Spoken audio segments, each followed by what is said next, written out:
കേരളത്തിലെ സമാന്തര telephone exchange വഴി ബംഗ്ലാദേശിലേക്കും പാകിസ്ഥാനിലേക്കും കോളുകൾ.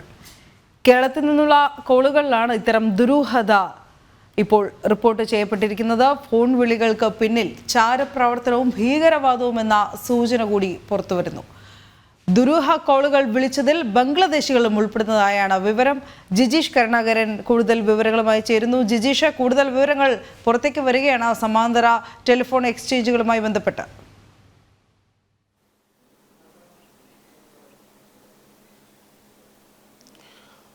അനു, തീർച്ചയായും ഇന്നലെ നമ്മൾ അതിന്റെ നിർണായകമായ വിവരങ്ങൾ പുറത്തുവിട്ടിരുന്നു എന്നല്ല, അതിനെ തുടർച്ചയായി വരുന്ന വിവരങ്ങൾ എന്ന് പറയുന്നത് അതിഗൗരവമുള്ള അത് തന്നെയാണ്. പ്രത്യേകിച്ച് ബംഗ്ലാദേശിലേക്കും പാകിസ്ഥാനിലേക്കും അടക്കമാണ് ഈ കോളുകൾ പോയത് എന്ന വിവരം പുറത്തു വരുമ്പോൾ അത് വലിയ തോതിൽ ദുരൂഹത ഉയർത്തുന്നുണ്ട്. അത് സ്വാഭാവിക കോളുകളല്ല, കാരണം ബംഗ്ലാദേശിലേക്ക് ഇവിടെ നിന്ന് വിളിക്കുന്നുണ്ടെങ്കിൽ അത് നുഴഞ്ഞു കയറിയ ബംഗ്ലാദേശികളാണ്.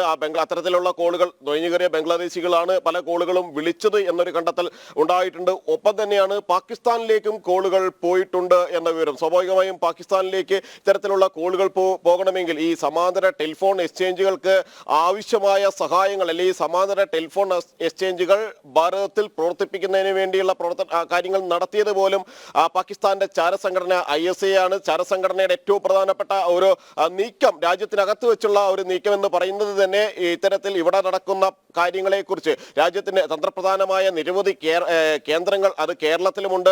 നാവികസേനയുടെ അടക്കമുള്ള കേന്ദ്രങ്ങൾ, കൊച്ചിൻ ഷിപ്പ്യാർഡ് ഉൾപ്പെടെയുള്ള കാര്യങ്ങളുണ്ട്. ഇവിടെ നിന്നുള്ള എല്ലാ വിവരങ്ങൾ അല്ലെങ്കിൽ പ്രതിരോധ രഹസ്യങ്ങൾ അടക്കം ചോർത്താനുള്ള ഒരു സാധ്യത തന്നെയാണ് കാണുന്നത്. സ്വാഭാവികമായും ഇത്തരത്തിൽ കോളുകൾ ചാരപ്രവർത്തനത്തിനാണോ പോയിട്ടുള്ളത് എന്നതാണ് ദുരൂഹത വർദ്ധിപ്പിക്കുന്നത്. നിരവധി കോളുകൾ പാകിസ്ഥാനിലേക്കും ബംഗ്ലാദേശിലേക്കും എല്ലാം പോയിട്ടുണ്ട്. എന്നാൽ അന്വേഷണ സംഘത്തെ സംബന്ധിച്ചിടത്തോളം ഈ കോളുകൾ കണ്ടെത്തുക എന്നത് എളുപ്പമുള്ള കാര്യമല്ല. അവിടെയാണ് കൃത്യമായ ആസൂത്രണത്തോടു കൂടിയുള്ള നീക്കങ്ങൾ നടത്തിയിരിക്കുന്നത്. അതായത് ഇവിടെയുള്ള ടെലിഫോൺ ഓപ്പറേറ്റർ അല്ലെങ്കിൽ ഇതുമായി ബന്ധപ്പെട്ട ഇടനിലക്കാരെ പൂർണ്ണമായും തന്നെ ഒഴിവാക്കിക്കൊണ്ട്, രാജ്യത്തുള്ള ടെലിഫോൺ നിയന്ത്രണ ഏജൻസികളെ പൂർണ്ണമായും തന്നെ ഒഴിവാക്കിക്കൊണ്ടാണ് ഇത്തരത്തിലുള്ള കോളുകളെല്ലാം പോയിട്ടുള്ളത്. ഇന്റർ കണക്ട് കാരിയറെ ഒഴിവാക്കിക്കൊണ്ട് ഇന്റർനെറ്റ് കോളുകളാണ് ചെയ്തിരിക്കുന്നത്. അത് ആരെ വിളിച്ചു അല്ലെങ്കിൽ എങ്ങനെ വിളിച്ചു, എന്താണ് ആ സംഭാഷണത്തിന്റെ ഉള്ളടക്കം എന്നത് പിന്നീട് അന്വേഷണ സംഘത്തിന് ആവശ്യമാണ് എന്ന ഘട്ടത്തിൽ പോലും കണ്ടെത്താൻ കഴിയുന്നില്ല എന്നത് തന്നെയാണ് ഇതിന്റെ ഏറ്റവും പ്രധാനപ്പെട്ട ഒരു പ്രശ്നം. അല്ലെങ്കിൽ അനധികൃതമായി പ്രവർത്തിക്കുന്ന ടെലിഫോൺ എക്സ്ചേഞ്ചുകളുടെ, സമാന്തര ടെലിഫോൺ എക്സ്ചേഞ്ചുകളുടെ ഒരു പ്രവർത്തന രഹസ്യം എന്ന് പറയുന്നതും അത് തന്നെയാണ്. ആ കോളുകൾ കണ്ടെത്താൻ കഴിയില്ല. അവിടെയാണ് ചില വിവരങ്ങളുടെ അടിസ്ഥാനത്തിൽ അത് കോളുകൾ പോയതിന്റെ, അവരെ ചോദ്യം ചെയ്തതിന്റെ അടിസ്ഥാനത്തിലല്ല. ജിജീഷ് തുടരുന്നുണ്ട്. ജിജീഷ്, ഈ കേരളത്തിലെ സമാന്തര ടെലിഫോൺ എക്സ്ചേഞ്ച് വഴി പുറം രാജ്യങ്ങളിലേക്ക്, പ്രത്യേകിച്ച് ബംഗ്ലാദേശിലേക്കും പാകിസ്ഥാനിലേക്കുമൊക്കെ വ്യാപകമായ കോളുകൾ പോകുന്നു എന്നതാണ് ഇപ്പോൾ ലഭിക്കുന്ന വിവരം. ജിജീഷ്, നേരത്തെ നമ്മളോടൊപ്പം സംസാരിച്ച ശ്രീ സെൻകുമാർ ചൂണ്ടിക്കാട്ടിയ ഒരു വിഷയം ഏറ്റവും പ്രാധാന്യത്തോടെ ചർച്ച ചെയ്യേണ്ടുന്ന ഒന്നാണ്. കാരണം സാധാരണക്കാരെ ഏറ്റവും അധികം നേരിട്ട് ബാധിക്കുന്ന ഒരു വിഷയം കൂടിയാണ് ഈ അക്കൗണ്ടുകളിൽ നിന്നും വ്യാജ നമ്പർ ഉപയോഗിച്ച പണം നഷ്ടമാകുന്നതിനെ കുറിച്ച്. അതും ഇതുമായുള്ള ഒരു കണക്ഷൻ കൂടി അദ്ദേഹം ചൂണ്ടിക്കാട്ടുകയുണ്ടായി.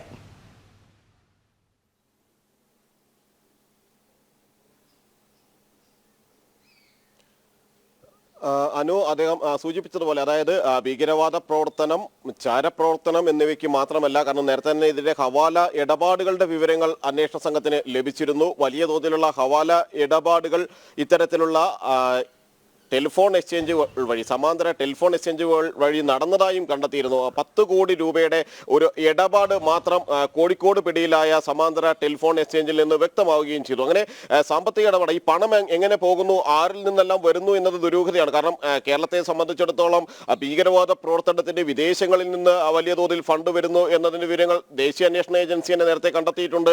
ഈ ഫണ്ടുകൾ വിദേശത്ത് നിന്നുകൊണ്ട് ഇവിടെ ഭീകരവാദം വളർത്തുന്നതിന് വേണ്ടി ഇത്തരം ഭീകരവാദ സംഘടനകളുടെ ഭാഗമായിക്കൊണ്ട് പണമയക്കുന്ന നിരവധി ആളുകളുണ്ട്. ഒപ്പം തന്നെ ഈ പ്രവർത്തനത്തിന് അങ്ങനെയാണ് രാജ്യവിരുദ്ധ പ്രവർത്തനങ്ങളിലേക്ക് അല്ലെങ്കിൽ അത്തരം സംഘടനകളുടെ രൂപീകരണം, പിന്നീട് അതിന്റെ സ്ലീപ്പർ സെല്ലുകളായുള്ള പ്രവർത്തനം എന്നിവയ്ക്കെല്ലാം തന്നെ സാമ്പത്തിക സഹായം ലഭിക്കുന്നതും കൂടുതൽ യുവാക്കളെ ഇതിന്റെ ഭാഗമാക്കി മാറ്റുകയും എല്ലാം ചെയ്യുന്നത്. അതുകൊണ്ട് തന്നെയാണ് ഈ പണമിടപാടുകൾ അവിടെ ദുരൂഹമായി തന്നെ നിൽക്കുന്നത്. അനധികൃതമായി തന്നെ കുഴൽപ്പണ, ഹവാല ഇടപാടുകളിലൂടെ പണം സ്വരൂപണം നടത്തുന്നത് ഒരു ഭാഗത്ത്, മറുഭാഗത്ത് ഇവിടെയുള്ള നിർണായകമായ വിവരങ്ങൾ, രാജ്യ സുരക്ഷയുമായി ബന്ധപ്പെട്ട വിവരങ്ങൾ അടക്കം ചോർത്തുന്നു. ഇതോടൊപ്പം തന്നെ കൂട്ടിവായിക്കേണ്ടതാണ് ഈ ബംഗ്ലാദേശികളുടെ കോളുകൾ കേരളത്തിൽ നിന്ന് പോയി എന്ന് പറയുമ്പോൾ അതിൽ കേരളത്തിന്റെ പല ഭാഗങ്ങളിൽ തങ്ങുന്ന ബംഗ്ലാദേശികളുണ്ട്. അവരെല്ലാവരും ഇപ്പോഴും ബംഗാളികൾ എന്ന വ്യാജേനയാണ് ഇവിടെ തങ്ങുന്നത്. ഈ ബംഗാളികൾ എന്ന വ്യാജേന ഇവിടെ എത്തിയ ബംഗ്ലാദേശികളെ സംബന്ധിച്ചിടത്തോളം അവരുടെ പശ്ചാത്തലം അത് ഏറ്റവും പ്രധാനമാണ്. ഏതെങ്കിലും തരത്തിൽ ഇവിടെ വന്ന് ജോലിയുടെ ആവശ്യങ്ങൾക്കോ മറ്റു കാര്യങ്ങൾക്കോ മാത്രം യാദൃശ്ചികമായി വന്നതോ അല്ലെങ്കിൽ വരുമാന വർധനവ് മാത്രം ലക്ഷ്യമിട്ടുകൊണ്ട് അവിടെ നിന്ന് ഇവിടെ ചേക്കേറിയ ആളുകളോ അല്ല, മറിച്ച് കേരളം തങ്ങളുടെ സുരക്ഷിത താവളമാണ് എന്ന് മനസ്സിലാക്കിക്കൊണ്ട് കേരളത്തിൽ തങ്ങിക്കൊണ്ട് രാജ്യവിരുദ്ധ പ്രവർത്തനങ്ങൾ ഏകോപിപ്പിക്കുക എന്ന ലക്ഷ്യത്തോടു കൂടി ഇവിടെ എത്തിയ നിരവധി ആളുകളുണ്ട്. ഭീകരവാദ പ്രവർത്തനങ്ങളുടെ ഭാഗമായി മാറിയ ആളുകളുണ്ട്, ചാരപ്രവർത്തനങ്ങളുടെ ഭാഗമായി മാറിയ ആളുകളുണ്ട്. അത്തരം ആളുകളെ സംബന്ധിച്ചിടത്തോളം അവരുടെ പൂർണ്ണമായ വിവരങ്ങൾ ലഭിക്കേണ്ടതുണ്ട്. ഇങ്ങനെ വിവിധ സ്ഥലങ്ങളിൽ വന്നുകൊണ്ട് എറണാകുളത്തിന്റെ ചെറായി അടക്കമുള്ള ഭാഗങ്ങളിൽ ഇങ്ങനെ ബംഗ്ലാദേശികളായ നിരവധി ആളുകളെ കണ്ടെത്തിയിരുന്നു. ഈ ആളുകളെ ചോദ്യം ചെയ്തപ്പോൾ ഇവരാരും ബംഗാളികളാണ് എന്ന പേരിലായിരുന്നു ഇവരെല്ലാവരും തന്നെ തങ്ങിയത്. തങ്ങൾ ബംഗാളികളാണ്, ബംഗ്ലാദേശികളല്ല എന്ന കാര്യമായിരുന്നു അവർ പല ഘട്ടങ്ങളിലും പറഞ്ഞിരുന്നത്. പിന്നീട് ജനൻ ടി വിക്ക് മുന്നിൽ തന്നെ ഇവർ ബംഗാളികളല്ല, തങ്ങൾ ബംഗ്ലാദേശികളാണ് എന്ന് വ്യക്തമാക്കുകയും ചെയ്തു. ഈ ബംഗ്ലാദേശികളാണ് ഇവിടെ നിന്ന് അവരുടെ നാടുകളിലേക്ക് വിളിച്ചിരുന്നത്. സാധാരണ അവരുടെ കോളുകൾ എന്ന് പറയുന്നത് ഹോട്ട്സ്പോട്ട് ഇട്ടതിനു ശേഷം അതിലൂടെയുള്ള കോളുകളായിരുന്നു. നിരവധി ആളുകൾ ഒരേ സമയം കോളുകൾ വിളിക്കുന്ന ഒരു രീതിയായിരുന്നു. അതിൽ പോലും ദുരൂഹതകൾ ഏറെ ഉള്ളപ്പോഴാണ് ഈ സമാന്തര ടെലിഫോൺ എക്സ്ചേഞ്ചുകളെ പോലും ഇവർ ഇത്തരത്തിൽ ഉപയോഗപ്പെടുത്തിയിരുന്നു. വധഭീഷണി വന്ന നമ്പർ പുറം രാജ്യങ്ങളിൽ നിന്നുള്ളതാണ്. അത് പരാതിപ്പെടാൻ പോകുമ്പോൾ പിന്നെ അന്വേഷണം അവസാനിപ്പിക്കുകയാണ്, തെളിവൊന്നും ലഭിച്ചില്ല എന്നുള്ള ഒരു മുട്ടപ്പോക്ക് ന്യായം പോലീസ് പറഞ്ഞു എന്നാണ് അദ്ദേഹം പറയുന്നത്.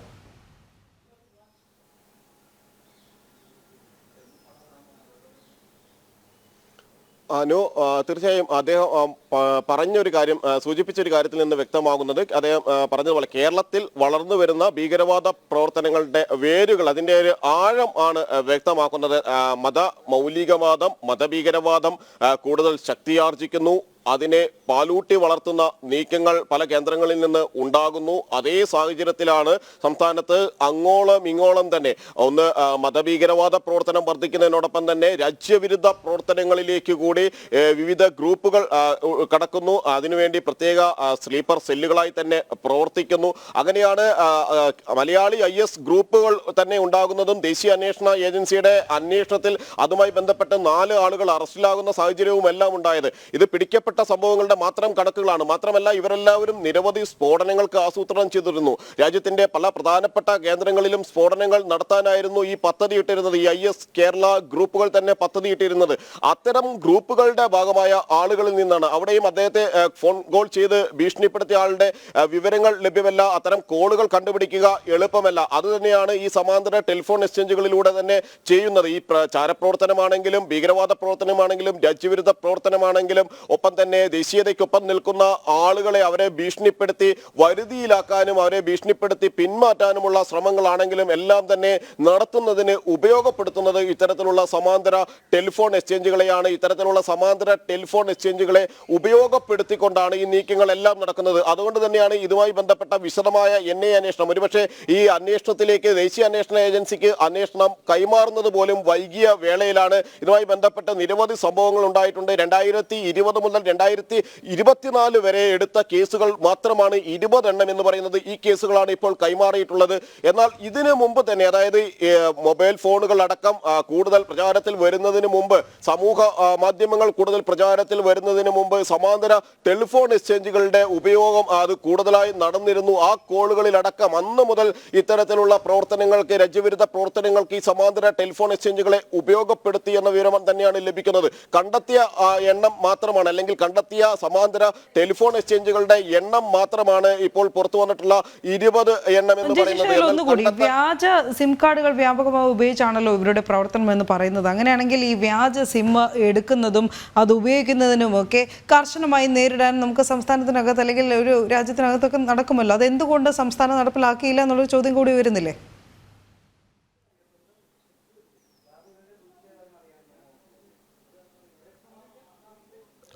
അനു, സംസ്ഥാനത്ത് ഈ സുരക്ഷാ സംവിധാനങ്ങളുടെ അല്ലെങ്കിൽ ഇത്തരം കാര്യങ്ങളിലുള്ള സുരക്ഷാ സംവിധാനങ്ങളുടെ വലിയ തോതിലുള്ള പാളിച്ചകൾ ഉണ്ട്. കാരണം ഇവിടെ മൊബൈൽ ഫോണുകൾ, സിം കാർഡുകൾ ബംഗ്ലാദേശികൾ അടക്കം എടുത്ത് ഉപയോഗിക്കുന്നത് എന്ന് പറയുന്നത് വ്യാജ പേരുകളിലാണ്. മാത്രമല്ല ഈ സമാന്തര ടെലിഫോൺ എക്സ്ചേഞ്ചുകൾ പ്രവർത്തിപ്പിക്കുമ്പോൾ അവിടെ ഉപയോഗിക്കുന്നതും നിരവധി സിമ്മുകളാണ്. വിവിധ ടെലിഫോൺ സേവന ദാതാക്കളുടെ സിമ്മുകൾ അവിടെ ഉപയോഗപ്പെടുത്തുന്നുണ്ട്. ആ സിമ്മുകളെല്ലാം തന്നെ പല പേരുകളിൽ പല ആളുകളുടെ പേരിൽ വ്യാജമായി എടുക്കുന്ന സിമ്മുകളാണ്. പിന്നീടാണ് ഈ സിം ബോക്സിലേക്ക് ആ സിമ്മുകൾ ആഡ് ചെയ്യുന്നത്. ആദ്യം കോളുകൾ വിളിക്കുന്നത് ഈ സിമ്മിലേക്കാണ്, അല്ലെങ്കിൽ വിദേശ രാജ്യങ്ങളിലേക്ക്, പാകിസ്ഥാനിലേക്കാണെങ്കിലും ബംഗ്ലാദേശികളിലേക്കാണെങ്കിലും എല്ലാം തന്നെ കോളുകൾ പോകുമ്പോൾ ആദ്യം ഈ കോളുകൾ എല്ലാം തന്നെ വിളിക്കുന്നത് ഈ സിം ബോക്സിലെ സിമ്മുകളിലേക്കാണ്. അതിനുശേഷമാണ് വിദേശ രാജ്യത്തുള്ള നമ്പർ ഡയൽ ചെയ്യാൻ പറയുന്നത്. വിദേശ രാജ്യത്തുള്ള നമ്പർ ഡയൽ ചെയ്യുന്നതോടുകൂടി തന്നെ സംസ്ഥാനത്ത് രാജ്യത്തുള്ള ഏജൻസികൾ ഇതുമായി ബന്ധപ്പെട്ട IP അഡ്രസ്സുകളിൽ ഒന്നും തന്നെ ഉൾപ്പെടാതെ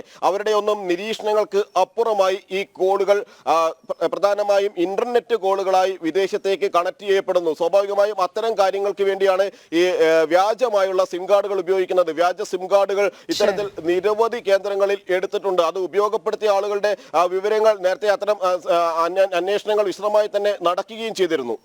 ശരി, ജിജീഷ് കർണനാണ് വിശദമായ റിപ്പോർട്ട് നൽകിയത്.